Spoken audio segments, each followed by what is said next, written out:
Eng yaqin o'rtog'ingizmi? Hozir ularga telefon qilamiz va men urushni olib qo'ygan motivatsion gaplarim bor. Agar siz o'sha motivatsion gaplarning har bittasini ayta olsangiz va ular oxirigacha indamasdan eshitib tura oladigan bo'lsalar, qo'limdagi sovg'a sizniki bo'ladi. Kimga qilamiz? Hadichaga. Allo, Hadich, qalisan? Senga bitta gapim bor. Sen hammasini udiraysan, seni qo'lingizdan keladi. Hech qachon taslim bo'lmaysan. Kim aytibdi? Sen o'ylaganingdan ham kuchlisan. Nima bo'lgan bo'lsa ham Allohning izni bilan bo'ladi. Inshaalloh yaxshilikka. Kim aytibdi? Shu haqida fikring qanaqa? Ijobiy. Harakatdan to'xtamasdan hammasi oldinda.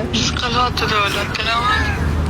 Sen yetarlisan, o'zingni boshqalar bilan solishtirma, har kimning yo'li o'ziga xos. Mana solishtirayotganim yo'q.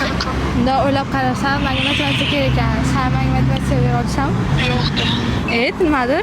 Yo'qda. Qara bo'pti oxirgisi. Harakatsiz to'xtamang, harakatsiz, harakat nolga teng. Olg'a bosing, ota-onangizni duo qilishdan muhim. Hop, rahmat, ama yaxshi gap so'zinglar.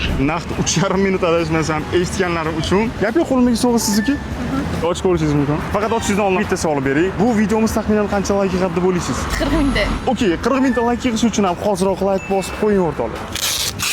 Mana gap yo'q. Naushnik, sog' bo'ling, charchamang.